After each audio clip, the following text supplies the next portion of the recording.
Hello నమస్తే, నేను journalist YNR. Congress party ముఖ్య నేత రాహుల్ గాంధీకి దేశ ప్రజలు కాస్త సాఫ్ట్ కార్నర్, సానుకూల వాతావరణాన్ని ఏర్పాటు చేస్తున్నట్లు కనపడుతోంది. రాహుల్ గాంధీ పట్ల ఒక పాజిటివ్ ఒపీనియన్కి ప్రజలు వస్తున్నారు లాంటి ఇంప్రెషన్ కనపడుతోంది. రాహుల్ గాంధీ పట్ల మొత్తం దేశ ప్రజలంతా రాహుల్ సూపర్ స్టార్, రాహుల్ జిందాబాద్ అనే ఒపీనియన్కి రాకపోయినప్పటికీ ఈ దేశంలో ప్రధానంగా ప్రజాస్వామ్యవాదులు, డెమోక్రసీ బాగుండాలి అని కోరుకునే వాళ్ళు ఖచ్చితంగా రాహుల్ గాంధీ ఇటీవల మాట్లాడుతున్న మాటల్ని షేర్ చేస్తున్నారు. ఆయన మాటలకు మద్దతుగా నిలుస్తున్నారు. ఆయన మాట్లాడింది కరెక్ట్ అని మాట్లాడుతున్నారు. కాంగ్రెస్ పార్టీ ఐడియాలజీకి పూర్తిగా భిన్నంగా ఉన్న అనేక ప్రాంతీయ పార్టీలకు సంబంధించిన క్యాడర్ ప్రధానంగా రాహుల్ జపం చేస్తున్నారు. ఇప్పుడు అనేక ప్రాంతీయ పార్టీలు రాహుల్ గాంధీని ఇంకా పూర్తిగా సమర్థించడానికి ముందుకు రావట్లేదు. కానీ రాహుల్ గాంధీ రేజ్ చేస్తున్న అంశాలు మాత్రం దేశ ప్రజల మదిలో చర్చకు దారితీస్తున్నాయి. ఏంటి ఇంత ఉపోద్ఘాతం ఏం చెప్తున్నాను అంటే, రాహుల్ గాంధీ 3 ఏళ్ల క్రితం నుంచి కులగణన అనే అంశాన్ని దేశంలో టేకప్ చేస్తూ వచ్చారు. నిజానికి ఆయన కులగణన అంశాన్ని టేకప్ చేసినప్పుడు కొంతమంది కుల సంఘాలకు సంబంధించిన నాయకులకు, కొన్ని రాజకీయ పార్టీలకు మినహా పెద్దగా ఎవరికి ఎక్కింది లేదు. అది నిజానికి గడిచిన ఎన్నికల్లో కూడా పెద్దగా అది కాంగ్రెస్ పార్టీకి ఓట్లు తెచ్చిపెట్టిందని భావించలేము. రాజ్యాంగాన్ని మార్చేస్తారు అనే స్టేట్మెంట్ ఇచ్చినంత ఇంపాక్టు కులగణన స్టేట్మెంట్ ఇవ్వాల. బట్ రాహుల్ గాంధీ ఎన్నికల్లో అధికారంలోకి రాకపోయినప్పటికీ ఆ స్టేట్మెంట్ మాత్రం బలంగా అలాగే తీసుకుంటూ వచ్చారు. సో రాహుల్ గాంధీ కమిట్మెంట్ చూసిన తర్వాత చాలా రాజకీయ పార్టీలు, ప్రధానంగా అనేక కులాలకు సంబంధించిన వాళ్ళు, కులగణన జరగాలని కోరుకుంటున్న వాళ్ళు రాహుల్ గాంధీ సిన్సియారిటీని బిలీవ్ చేస్తూ వచ్చారు. ఈ బిలీవ్ చేస్తున్నారనే అటువంటి ఇంప్రెషన్ ఉన్న తర్వాత, దానికి సంబంధించిన సమాచారం ఉన్న తర్వాత కేంద్ర ప్రభుత్వం కూడా కులగణన మేము చేస్తామని ఒక ప్రకటన చేసింది. అధికారంలో లేకపోయినా రాహుల్ గాంధీ సాధించిన విజయం ఇది. ఈ దేశంలో కులగణన గురించి స్వాతంత్రం వచ్చిన దగ్గర నుంచి అనేక కుల సంఘాలకు సంబంధించిన నాయకులు, చాలా రాజకీయ పార్టీలు డిమాండ్ చేస్తూ ఉన్నాయి. మొట్టమొదటిసారి అది జరుగుతుంది అంటే చేస్తున్న భారతీయ జనతా పార్టీ కంటే చెయ్యాలి అని డిమాండ్ చేసిన రాహుల్ గాంధీకే దానికి సంబంధించిన క్రెడిట్ ఎక్కువగా వచ్చినట్లు భావించాలి. ఆయా వర్గాలకు సంబంధించిన వాళ్ళంతా కూడా రాహుల్ నా విషయంలో హీరోగా చూస్తున్నారు. ఇక రెండవ అంశం ఈవీఎంలకు సంబంధించిన అంశం. ఈవీఎంల అంశానికి సంబంధించి దేశంలో చాలా చర్చ, చాలా సందర్భాల్లో చూస్తూ వచ్చాం. 2004లో ఈవీఎంల వాడకం మొదలైన తర్వాత నుంచి ఈ 2 దశాబ్దాల్లో చాలా సందర్భాల్లో ఓడిపోయిన పార్టీలు ఈవీఎంల అంశానికి సంబంధించి మాట్లాడడం, వదిలేయడం చూస్తూ వచ్చాం. అనేక రాజకీయ పార్టీలు చాలా సందర్భాల్లో ఆ ప్రకటన చేసి ఆ తర్వాత దాన్ని వదిలేసి ఇలా చాలా చూస్తూ వచ్చాం.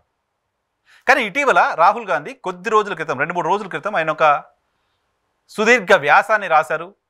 అనేక పత్రికలు దేశవ్యాప్తంగా దాన్ని ప్రచురించాయి. సో ఆ వ్యాసంలో ఆయన రైజ్ చేసిన ఇష్యూస్కి ప్రభుత్వం దగ్గర నుంచి సమాధానం లేదు. పర్వాలేదు, ప్రభుత్వాలు సమాధానం చెప్పకుండా తప్పించుకుంటూ ఉంటాయి చాలా సందర్భాల్లో తమకు నచ్చిన అంశం పైన. బట్ ఎలక్షన్ కమిషన్ దగ్గర నుంచి కూడా సమాధానం లేదు. ఎలక్షన్ కమిషన్ కూడా దానికి ఆన్సర్ చేయలేకపోతోంది. ఎలక్షన్ కమిషన్ ఉక్కిరి బిక్కిరైంది రాహుల్ లేక తర్వాత. రాహుల్ రేజ్ చేసిన అంశాలకు సంబంధించి సైంటిఫిక్గా, శాస్త్రీయంగా అధ్యయనం చేసి ఆయన చెప్పిన నంబర్లకు సంబంధించి, ఆయన చెప్పిన సీక్వెన్స్, ఎలక్షన్ కమిషనర్ల నియామకం దగ్గర నుంచి ఏం జరుగుతోంది, తర్వాత ఏం జరిగింది, ఏ రాష్ట్రంలో ఏం జరిగింది అంటూ ఆయన చెప్తున్న అంశాలకు సంబంధించి ఫ్యాక్ట్స్ కనపడుతున్నప్పుడు, ఈ దేశంలో ఈవీఎంలకు సంబంధించిన చర్చ ఉన్నప్పటికీ ఈవీఎంలు ఏం జరిగి ఉండవలే, టెక్నాలజీ నమ్మాలే అని అనుకునే వాళ్ళకు కూడా రాహుల్ రేజ్ చేసిన ప్రశ్నలు చూసిన తర్వాత ఇంత అన్యాయంగా జరుగుతుందా అనిపించింది, ఇంత దారుణంగా జరుగుతుందా అనిపించింది. ఇంత టెక్నాలజీ యుగంలో, సోషల్ మీడియా యుగంలో ఎక్కడేం జరుగుతుందో క్షణాల్లో తెలుసుకునే అవకాశం ఉన్న ఈ యుగంలో కూడా ఇంతమంది కళ్ళగప్పి, ఇంతమంది కళ్ళకు గంతలు కట్టి ఎన్నికల కమిషన్ ఇన్ని దారుణాలు చేస్తుందా అనిపించింది. రాహుల్ రేజ్ చేస్తున్న ప్రశ్నలకు ఈరోజు కేంద్రంలో అధికారంలో ఉన్న ఎన్డీఏ దగ్గర అక్షరం ఒక్క సమాధానం కూడా కనపడట్లా. రాహుల్ పైన క్యారెక్టర్ అసాసినేషన్ చేసే ప్రయత్నమో, రాహుల్ పైన ఇంకో రకమైన ఎమోషనల్గా దాడి చేసే ప్రయత్నమో చేస్తున్నారు తప్ప, రాహుల్ రేజ్ చేసిన ఈ ఎన్నికల కమిషన్ చేతగానితనం, ఎన్నికల నిర్వహణలో అక్రమాలు, ఇబ్బందులు, ఎన్నికల నిర్వహణలో అవకతవకలకు సంబంధించి రేజ్ చేసిన అంశాలపైన ఆన్సర్ లేదు. సింపుల్గా ఒక మాట, మీరు గెలిచిన దగ్గర ఎలా గెలిచారు అని ఒక మాట నేస్తారు. బట్ కనపడుతున్న ఫ్యాక్ట్కి సంబంధించి చర్చకు వచ్చే పరిస్థితుల్లో లేరు. సో ఇవి రాహుల్ మొన్నటి లేఖ తర్వాత, రాహుల్ ఈ అంశాలు రేజ్ చేసిన తర్వాత అనేక మంది ప్రజాస్వామ్యవాదులు, ఈ దేశంలో ఫ్రీ అండ్ ఫెయిర్ ఎలక్షన్ జరగాలని కోరుకుంటున్న వాళ్ళు, ఈ దేశంలో ఎలక్షన్ పర్ఫెక్ట్గా నిర్వహణ జరిగి ఉండాలని కోరుకుంటున్న వాళ్ళు, ఈ దేశాన్ని ఎవరు పాలించాలనేది ఈ దేశ ప్రజల నిర్ణయం ప్రకారం ఉండాలి తప్ప అధికారంలో ఉన్న వాళ్ళు ఈవీఎంలను మ్యానిపులేట్ చేస్తున్న వాళ్ళ నిర్ణయం ప్రకారం ఉండకూడదు అని భావిస్తున్న వాళ్ళంతా రాహుల్ని ఈరోజు ఒక హోప్గా చూస్తున్నారు. ఈవీఎంల అంశంపైన రాహుల్ మాట్లాడిన మాటలు, రేజ్ చేసిన ప్రశ్నలు దేశ ప్రజలు ఒక కొత్త ఆశని రేకెత్తిస్తున్నాయి. వీటిని అడ్రస్ చేయకపోతే ఎలా అనే ఒక ప్రశ్న ప్రజల వైపు నుంచి కనపడుతోంది. రాహుల్ మాట్లాడుతోంది కరెక్టే కదా అనే మద్దతు రాహుల్కి పెరుగుతోంది. కాంగ్రెస్ పార్టీ దాన్ని యూటిలైజ్ చేసుకుంటుందా? కాంగ్రెస్ పార్టీ ఎంతవరకు దాన్ని మెటీరియలైజ్ చేసుకోగలుగుతుంది? అది కాంగ్రెస్ పార్టీకి మెటీరియలైజ్ అవ్వడం కాదు, ఈ దేశానికి మెటీరియలైజ్ అవ్వడం. ఈ దేశానికి అవసరం కదా. మేము ఎవరికే ఓటేసామనేది ప్రజలు తెలుసుకునే అవకాశం ఉండాలి. ప్రజలు కోరుకున్న వ్యక్తే పరిపాలన చేస్తున్నాడని భావించే పరిస్థితి ఉండాలి. అది లేకుండా ఎన్నికలు జరుగుతున్నాయి ఇలాంటి ఇంప్రెషన్ ఉంది. దానికి సంబంధించిన ఆధారాలు కనపడుతున్నాయి. కాబట్టి ప్రజల మద్దతు రాహుల్కి పెరుగుతోంది. ప్రజలు రాహుల్ రైట్ అని చర్చిస్తున్నారు.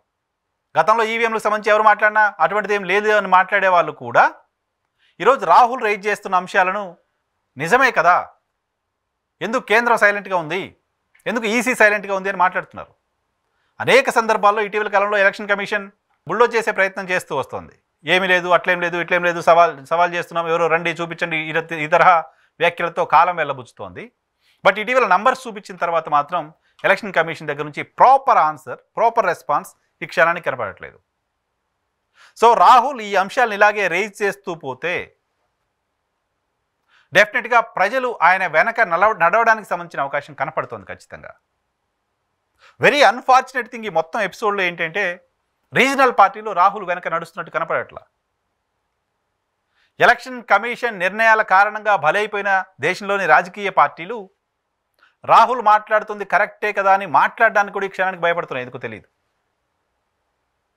బట్ ఒకసారి ప్రజలు రియలైజ్ అయ్యి రాహుల్ మాట్లాడుతుంది కరెక్టే, రాహుల్ వెనక మనం ఉండాలని ఒక నిర్ణయం తీసుకోవడం మొదలు పెడితే క్రమంగా ప్రాంతీయ పార్టీలన్నీ కూడా ప్రజల ఫోర్స్ కారణంగా, రాహుల్ ఫైట్ కారణంగా రాహుల్ దారిలోకి రాక తప్పని పరిస్థితుంది. సో కాంగ్రెస్ పార్టీకి చాలా సంవత్సరాల తర్వాత వచ్చిన ఒక బిగ్ హోప్ని ఆ పార్టీ ఎంత మేరకు మెటీరియలైజ్ చేసుకుంటుంది అనేది చూడాల్సి ఉంది.